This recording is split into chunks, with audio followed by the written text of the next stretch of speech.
Thanks for joining us on the bright side. Last we spoke, we were talking about the problematic elements in wheat and in grains, really, all grains, and veggies for that matter, all as it regards anxiety.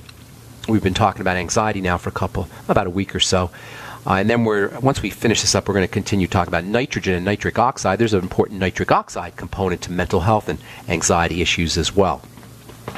So anyway, we're talking about wheat, all grains, all veggies really, have compounds in them called lectins, L-E-C-T-I-N-S. These lectins stimulate a defensive response, an inflammatory response.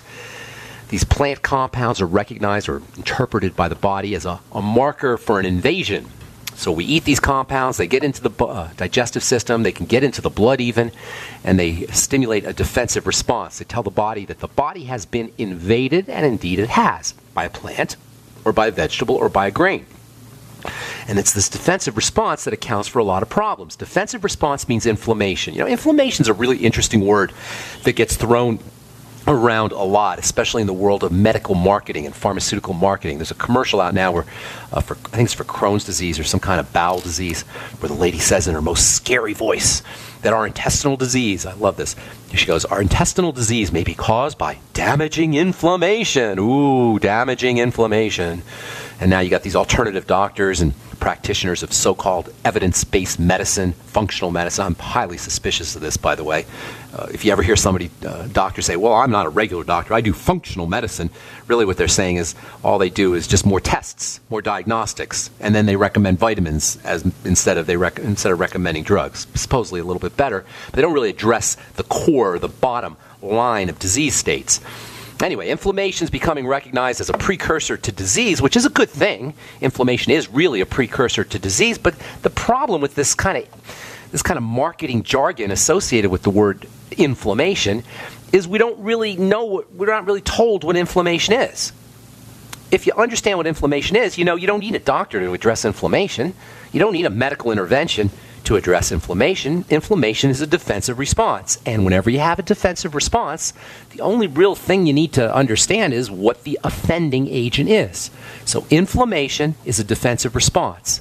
That's the first thing to understand about inflammation. The second thing to understand about inflammation is that there's microscopic versions of it.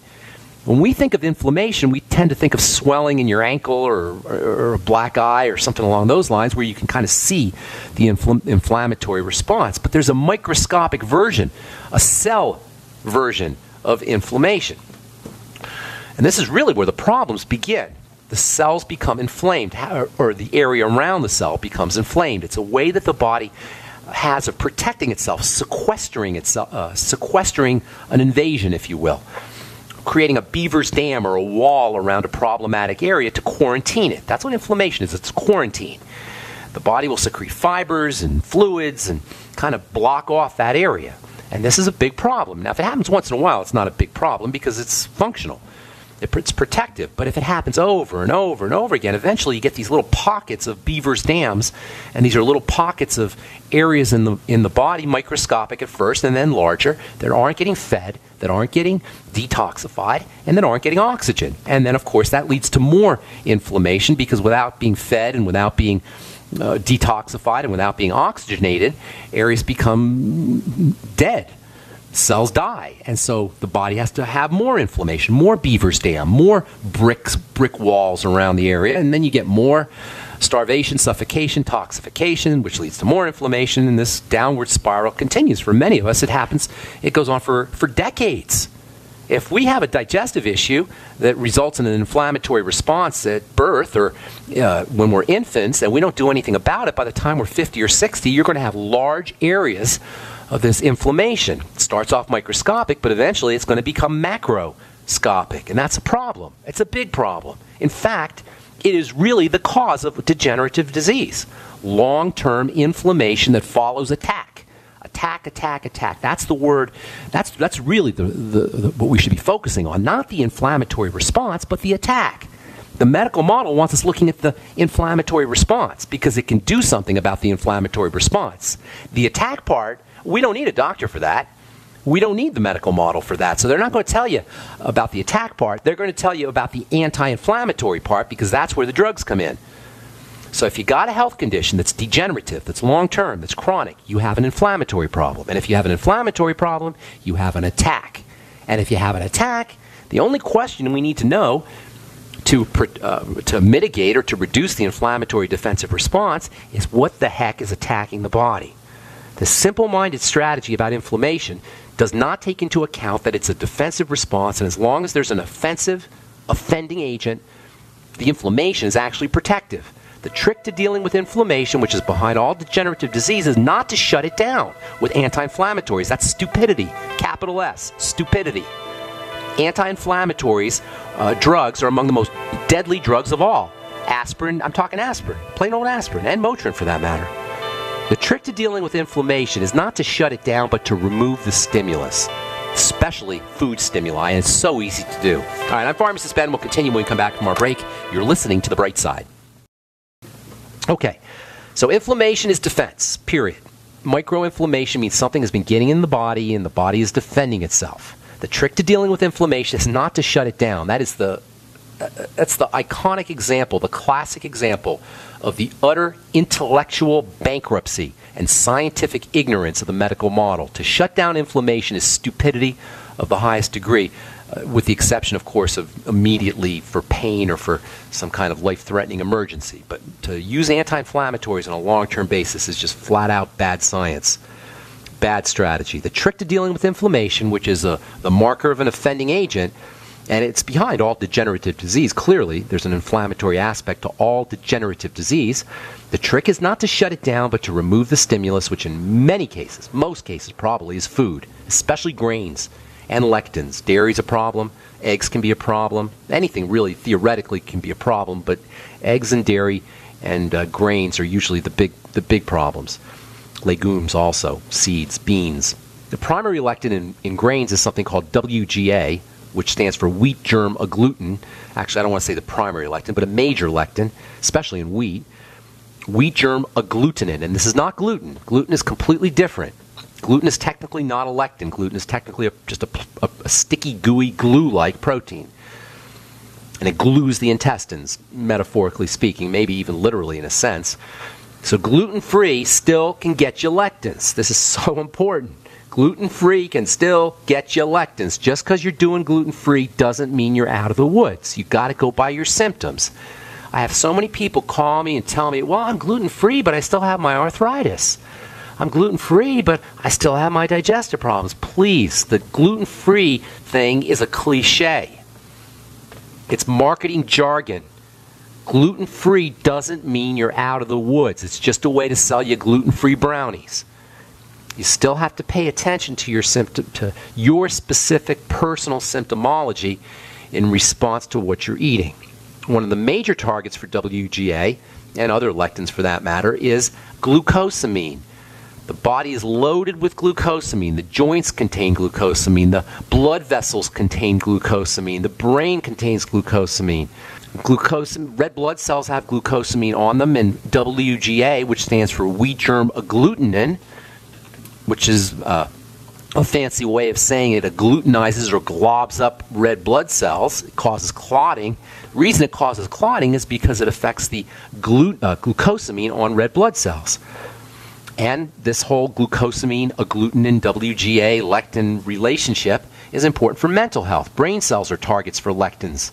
And that's where your anxiety issues come in, and bipolar issues, and even depression issues come in. It's called the gut-brain axis. The gut-brain axis is the relationship between digestion and the digestive system and the brain. And don't marginalize it, folks. Don't minimize this. It's very important to recognize there's a relationship between the digestive system and food and digestion or lack thereof and probiotics and the brain. Get a book called The GAPS Diet. If you're dealing with schizophrenia or psychosis or autism, or you know somebody who is, get them the GAPS Diet, or I think it's called The GAPS Diet by Dr. Natasha Kinsky. It goes into, at length, the relationship between the digestive system and the brain. Glucosamine, by the way, all of this is in nightshades, can also have WGAs. Tomatoes, potatoes, bell peppers, eggplants. It doesn't have to be just wheat. Rice, barley, oats possibly have these WGAs. Anyway, all of these bind to glucosamine, and this makes the glucogel caps very interesting as a protective mechanism or protective supplement. I was saying yesterday, I've never seen any specific scientific literature that corroborates this, but from a biochemical standpoint, just understanding how the body works, your glucosamine, glucogel caps, may act as a decoy to divert lectins from the glucosamine on your red blood cells, or the glucosamine in your digestive system, or the glucosamine in your joints. We talked about this yesterday, the way fighter planes will drop out a balloon, and the heat-seeking missiles that are under ordinary circumstances going to target the fighter plane will be diverted and distracted and attack the balloon. In the same fashion, the glucogel caps can be like a balloon and divert the lectins away from your brain, or away from your joints, or away from your digestive system.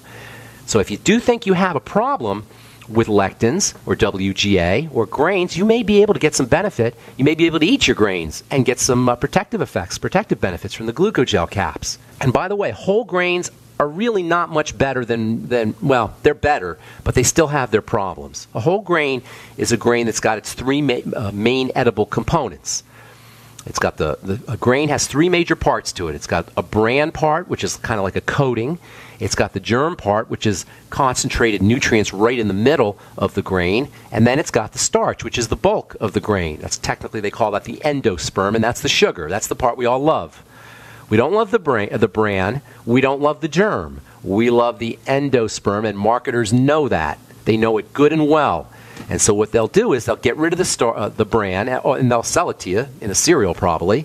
They'll get rid of the germ, and they'll sell it to you as a supplement. And then they'll use the sugar, the endosperm, which is the bulk of the grain, in their products. And just because a food says it's whole grain doesn't mean it's the intact whole grain.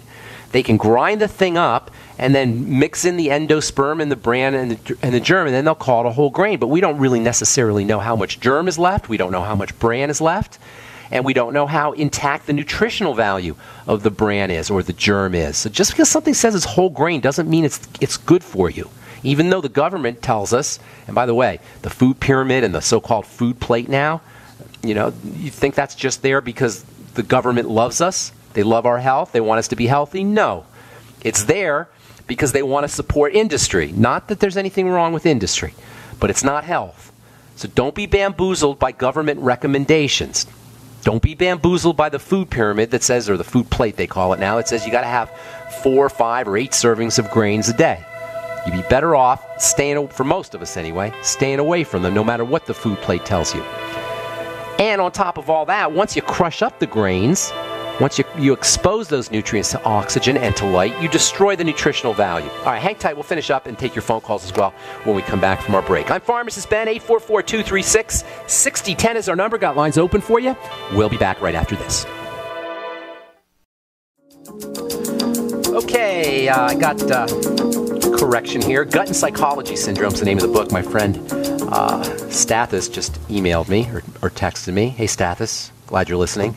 The author of the book, Gut and Psychology Syndrome, is Dr. Natasha Campbell McBride, actually. She's a medical doctor. I think I said Natasha Kinski, who's a quite beautiful actress, or I haven't seen her for a while. Anyway, Dr. Natasha Campbell McBride is the author, and it's a really, really good book if you're dealing with autism issues, or I know somebody who's dealing with autism issues, ADHD, schizophrenia, psychosis of all kinds.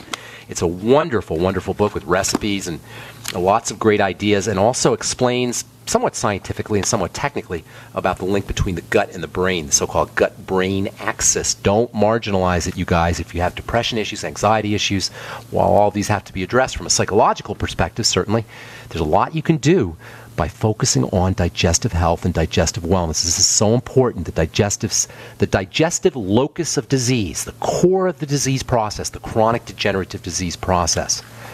Okay. We'll continue talking about lectins, and we'll talk some more about some of the problems associated with grains, because there's lots of problems associated with grains. And then we'll continue talking about, we'll finish talking about anxiety, and then some nitric oxide stuff. A couple quick articles here. Well, actually, let's get to your phone calls here. I got a couple interesting stories that we'll get to in a little bit, but we got a full board, so I want to get to some calls. Let's head off to Los Angeles. Talk to Brenda. What's up, Brenda? Good morning. Hey, good morning, and thank you for the work you're doing. I can't I can't tell you. I heard you on a radio show last night, and I completely just resonated and went, oh, my God, I got to track you down. Oh, nice. That was George Norrie. You liked it? Was it good? Awesome. Oh, totally appreciate awesome. So needed. And this is coming from someone who has been hospitalized 3 times because of thyroid issues. Oh, my God. At least you still have your thyroid, though. They didn't take it out, right? No, I have my thyroid. It's good for hypo, and I take Synthroid and Cytomel. And when they took me off Cytomel, and then prior to that it was Armour Thyroid, and every time they've taken me off that, first time I went into what they called mixed edema coma. Right. Last May and June I was hospitalized, and when you're going crazy and your body's shutting down, you don't realize it because you get so out of it, you don't realize you're out of it. And especially the thyroid because it controls everything. The process, I couldn't speak, and because you want some help? You want some quick help with that, ma'am? Please, Brenda. It's please. real easy. It's crazy. It's so easy. It's tragic. It's sad. It's ridiculous how easy it is. Mixed edema, for the listeners, by the way, is a severe hypothyroidism. Big problem. And mixed edema coma is when you just lose your brain function, basically. The thyroid regulates everything. Okay, that's your regulating gland. When the thyroid goes down, everything follows. Heart disease follows, depression, digestive issues, everything. You name it. It follows hypothyroidism. There was a really good book by a guy named Brenda Barnes, an MD named Brenda Barnes, that came out a couple years, well, maybe about 30 years ago, actually, maybe 40 years ago, called what the heck was it called? The Cause of All Disease, or something along those lines. And in any case, his name is Brenda Barnes, if you want to look it up, Barnes. And his theory was that all disease follows hypothyroidism, and he's correct. But the problem with that theory is he didn't address the hypothyroidism. He's just like a regular doctor. He says use Synthroid, or now they have alternative practitioners who say use iodine. Listen, the number one reason for hypothyroidism is autoimmune problems, and the number one reason for autoimmunity is digestion. So, my dear Brenda, I guarantee you, with 100% certitude, I'm not a gambling man, but I'd bet my house if I had one. I bet whatever I had that you got some digestive stuff, and it's probably been happening all your life. And I'm not psychic. Hello, Brenda, I'm not Psychic Ben. I'm just telling you how it works. And any doctor who doesn't understand this needs to go back to medical school or study. The digestive system and the thyroid are connected, and they're connected, by the way, via the blood sugar system bridge. It's a bridge between the two. So right away, first thing, you want quick relief? Fast. That's the first thing to do. Yeah, I do that. Okay, good for you. I bet you feel better when you fast, correct? I do. I feel good for a couple of days, and the fibromyalgia sets in. And all right. Well, we'll get to that. We'll get to that. But you notice that when you fast, you start to feel better because now the attacking agents have stopped coming into the body, so the body can start to recover. So and I'm not necessarily telling everybody out there to fast. I'm just saying if you have some kind of crisis, hit the reset button. A fast is like hitting the reset button. Then you start to track digestive symptoms to specific foods. And by the way, fibromyalgia is a classic sign of toxicity getting into the blood through the digestive system. So once you correct digestion, not only is your thyroid going to improve, but so will your pain, your fibromyalgia, which is just a fancy schmancy word that means muscle pain. Okay? So muscle pain, all of these symptomologies, all of these symptoms are associated with a breakdown in the digestive tract. So let's cut to the chase here. Get on some probiotics, first and foremost. That means, okay, good. But you got to mix the brands around a little bit because not all brands will work the same for you. Look for multiple strains of bacteria, and you want about 100 billion units a day, and then start eating fermented foods. The next thing you're going to do is you're going to get yourself a notebook and do a food diary. And write down every single food you eat and try to eat as simply as possible. The more complex your foods are, the harder it's going to be to track things down. So try to eat simply. Instead of a peanut butter and jelly sandwich, just have peanuts. Instead of chicken parmesan, just have a little piece of chicken. Instead of tuna salad or whatever, just have a little piece of tuna. You know what I'm saying? Just eat simply and basically. Write it down in a book what you ate and then track it over the course of the day or over the course of 8 hours or 10 hours or 12 hours. How you feel every hour, every 2 hours, every 3 hours. So you write in the book, ate a burrito, or ate better, I ate some corn. 2 hours, I'm okay. 4 hours, no problems. 6 hours, oh my God, I feel a little bloated, I feel a little constipated. 8 hours, I'm really constipated. Now you know the corn's a problem. And you keep doing this with foods until you kind of form a list of your problem foods. It may take a month to do. All right, you eliminate those foods. So you got probiotics, you're eliminating foods. Now we start to patch up the digestive lining. How do you patch up the digestive lining? There's tons of great strategies. Probably the most important is gooey, slimy substances like hyaluronic acid. I'll spell that. Do you know what that is? You want me to spell that for you? I take it. Good for you. Glucosamine also can help patch up the gut. Get on the Z-Radical or the Fucoid Z from Longevity. Also patches up the gut. Noni juice. Can you repeat that one? That's one I'm not on. It's called Fucoid Z. Fucoidanz. It's Fucoidin from algae. And you can get that by calling the Brightside Ben phone team at 866-735-2470 or heading to my website, brightsideben.com. Aloe juice is wonderful for patching up the gut. Noni juice is wonderful for patching up the gut. Cartilage products like bone soup, which we talk about a lot on this program, where you take chicken carcass or a whole chicken, you know what I'm saying, turn it into chicken soup. Make sure you use a little apple cider vinegar in there to help dissolve the cartilage. Speaking of apple cider vinegar, after all meals, a little organic apple cider vinegar, digestive enzymes can be helpful. There's a supplement called glutamine, which is amazing for the digestive tract. That's spelled Glutamine. You can do maybe 1,000 to 2,000 milligrams a day. Zinc is very, very important for the digestive tract. Then you're going to want to start to take in nutrients that you're probably deprived of because of your messed up digestion, especially fatty nutrients and minerals for that matter. So get yourself on 20,000 IU of vitamin A. Make sure you're taking around 400 IU of vitamin E. Make sure you're on a good essential fatty acid supplement like the Ultimate EFAs and take plenty of them, generous amounts of them. Very, very important for the digestive tract. And then you're going to want to use some minerals too, because once your digestive system breaks down, you don't absorb your minerals. True. And that includes especially zinc and selenium and sulfur. There's so many ways to go. It's tragic, Brenda, that nobody's told you this. You go to the doctor. Have you heard any of this from a physician? Of course not. They don't do this. Hang tight, because there's a couple more things, Brenda. I don't mean to overload you, but I just want you to see how powerful your options are, how widespread your choices are for taking care of this health issue. Hang tight, Brenda. We'll continue when we come back from our break. Thank you. I'm Pharmacist Ben. You're listening to The Bright Side on the Genesis Communication Network. Okay, we're back on The Bright Side. Hey, Brenda, you there? Oh, I'm not going anywhere. Okay. Yeah, you're one of the first people that get it. All right. Thank you. I appreciate that. So here's the deal. You're going to focus on the gut. That's the most important thing. And everything I just told you, I'm not going to repeat it. So just do all the gut things, probiotics and fasting, etc. Most importantly, linking foods to digestive health issues and problems.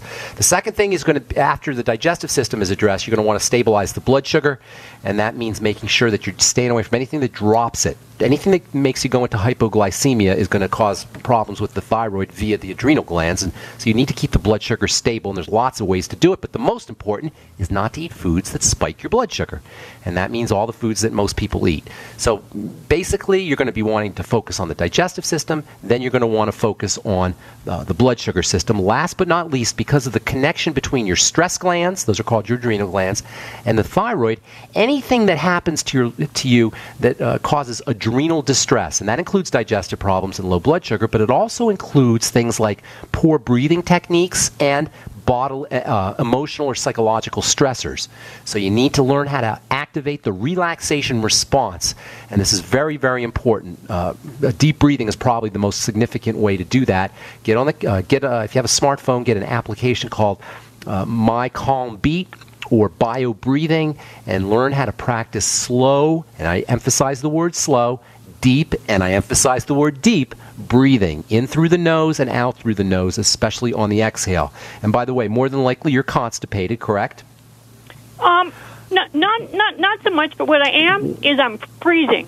No, I'm just talking about the constipation because that's important. But freezing is also an issue of the thyroid. You got to be constipated if you're hypothyroid, and not so much isn't an answer, Brenda, because you're not supposed to ever be constipated. That's like, aside from that, Mrs. Lincoln, how was the play? No, it doesn't work that way. So anyway, the only reason I say that is because when you practice this relaxation response when you're trying to have a bowel movement, you'll notice that it's much easier. So practicing slow, deep breathing on the john, not just on the couch, especially on the exhalation. That's where the activation of the relaxation response occurs, is on the exhale, not on the inhale. So really focus on the exhale. Brenda, I got to move. That's tons of good stuff for you. Thank you.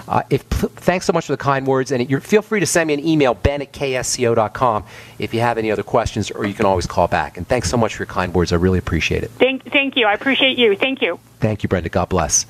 All right, Steve in Virginia, what's going on, my friend? Hello, thank you very much. We were hearing the previous show, and the guest, very good in her field, she was sharing, though, about cancer, and they different solutions and with the hostess and everything. Well, she made a statement. She said, well, and she ended up having a mastectomy anyway, but she says, well, I found ways to counter the negative effects of chemo, and she was pro-chemo, which doesn't make any sense to me. And then she said, if you're stage 4, by all means, try all means possible, alternative, natural approach and such, if you get to that point. But I just thought it might be good to mention that and get a clarification. I'm sure maybe the listeners... Here's the thing. Yeah. Chemo kills you. It doesn't kill cancer cells. It kills your cells. This is the thing about cancer. It's us. It's not an alien invader. A lung cancer cell is your cell. It's my cell. It belongs to my lung. So if we kill the lung cancer cell, we're killing ourselves. Now, if you get so desperate you don't know what to do, I can understand this. And cancer is a scary thing. And by the way, when it comes to cancer, do you know that if you tally up all the cancer deaths and diagnoses that occur in a year, you're looking at maybe a couple million people maybe 2 or 3 million people are diagnosed with cancer or die from cancer every year. About 500,000, 600,000 people die, something along those lines. Another 1.5, 1.6 million people get diagnosed every year. So you only have 2 million people are diagnosed or die from cancer every year, and that's not a good thing. That's 2 million people. That's a lot of people. But you know what? There's 330 million people in this country. So 99.9% or more, 99.95% of people are going to be cancer-free. All right? So we want to keep this thing in perspective. I'm not saying cancer is a good thing, but we want to keep it in perspective. We don't need to have cancer awareness at every turn. All right? This is just more marketing jargon. There's a reason why Kentucky Fried Chicken sponsors the Race for the Cure. It's marketing. It's a way of selling things. So we want to keep this whole thing in perspective. As far as chemo goes, if you get really, really desperate, I can understand why you do whatever it took. However, cancer is a sign of a body in distress. It takes a lot of abuse. It takes a lot of abuse, toxicity, lack of oxygen, lack of nutrients for a cell to turn cancerous. Cells turn cancerous when they're majorly stressed out. It's a survival mechanism. They don't know what else to do. They're at their wit's end. A cell is at its wit's end. It doesn't know what to do, and its only last resort it has is to grow and divide like crazy. So by the time you get cancer, you've got a system that has been stressed out for a long time, for the most part. Sometimes radiation, intense radiation can do it, electromagnetic pulses possibly, or EMFs can do it. But for the most part, cancer takes decades to show up, and it doesn't show up. Almost everybody is cancer-free. The vast majority of people are cancer-free. So it's an anomaly. That having been said, if you're dealing with a cancer issue, what you want to do is you want to calm the body down, and you want to strengthen the body. And this is why fasting is so important, and this is why nutritional supplementation is so important. This is why oxygenation is so important. Hyperbaric oxygen can be helpful for dealing with cancer. IV nutrition can be helpful for dealing with cancer. And oh, by the way, despite what you may have heard, spontaneous regressions are real. They occur. They're recognized. It's not airy-fairy and it's not flaky. They occur. I just pulled up a paper here yesterday. The spontaneous regression of cancers from the Journal of Natural Science, Biology, and Medicine. Quote, I'm quoting here. The spontaneous healing of cancer is a phenomena that has been observed for hundreds and thousands of years, and after having been the subject of many controversies, is now accepted as an indisputable fact, unquote. Journal of Natural Science, Biology, and Medicine, dated January, where's the date here? January to June 2011. If you would like a copy of this, send me an email, ben@ksco.com. The fact of the matter is the body can handle these things. We don't need to interface with the medical model necessarily unless we're desperate. So for cancer, I'm not a big believer in chemotherapy. Read anything by by Ralph Moss. He talks extensively about the cancer chemotherapy scam, the war on cancer chemotherapy scam. Gotta move, Steve. Thank you so much for your call. I appreciate it. Thank you for pointing that out. Donna, Louisiana, what's going on? Welcome to the bright side. Yes. Thank you, Dr. Ben. Thank you. Pharmacist, though, but that's okay. Go ahead. Yes. I've been having problems with my thyroid, coincidentally, and it's been going back a few years, about 5 years. I've also had other issues with inflammation, including MS. Okay. You got a bunch of stuff going on, huh? a bunch of stuff. All right, well, let's get you some. Don, I don't need to hear the grim details because, believe it or not, I'm leading up to it. Okay, I just recently found out I have 5 nodules on my thyroid. Okay, well, you got some stuff to do. Here's the thing, Donna. Your story is unique to you, but it's not unique. It's unique to you because it's personal, but it happens all the time. Your breakdown is generic. And I don't mean that in an insulting way. I mean that in a powerful way, because that means that we can start to address it. It's just a generic way the body breaks down. There's nothing odd or unique or weird about it. So first thing, again, like with with Brenda from Los Angeles, we talked earlier, if you have a long-standing thyroid issue, you almost, by definition, have a long-standing digestive health issue. Correct, Donna, in Louisiana? Yes. Okay. Don't hesitate. Yes or no? Yes, you have to. It's the way it works. Okay. I'm not attacking you. I'm not being mean here. I understand. I want to help you out. Yeah, I do manage it, though. Well, you didn't, because you got nodules on your thyroid. So you think you managed it, but you didn't. So what you got to do... So you're saying that's from it's not that simplistic. I'm saying that's at the core. There's other things involved. But we got to take care of the foundation. And that means, number one, get on a good probiotic supplement like the BioLumin Nightly Essence, and get on fermented foods. Eat fermented foods, sauerkraut, miso, tempeh. You got to replace those gut bacteria. Number two, eliminate offending agents. Great. And you live in Louisiana. Are you from there? Are you born there in Louisiana? No, I wasn't born here. Okay, well, in Louisiana, they don't eat very well. So if you're eating that Cajun food, that fried food, you're going to have to lay off it, because there's foods that are going to affect your digestive system, and they're going to affect your digestive system and ultimately your thyroid. Donna, God bless you, but I'm out of time. So focus on the digestive system and then the blood sugar system. And I'm going to give you 2 options here. You can call me back tomorrow, and I'll walk you through the process, and we'll put you first up, or you can send me an email. Well, they were talking about cancer. That's the only thing. Well, yes. I mean, you're a candidate for that. Absolutely. Right. Listen, call me tomorrow, or send me an email, ben@ksco.com. We'll take care of you on the air tomorrow if you like. I'd like you to do that because we can help other people. Or you can shoot me an email, ben@ksco.com. Put your phone number so I can call you back. Thanks so much, Donna. Thank you, Jerry. Thank you. God bless you, ma'am. I'm sorry if I left you on hold. I tried to get to everybody today. Call back tomorrow. Tell our call screener we left you on hold, and we'll get you first up. I'm Pharmacist Ben. Have a wonderful, awesome, spectacular day. We'll talk to y'all later, folks. Bye for now.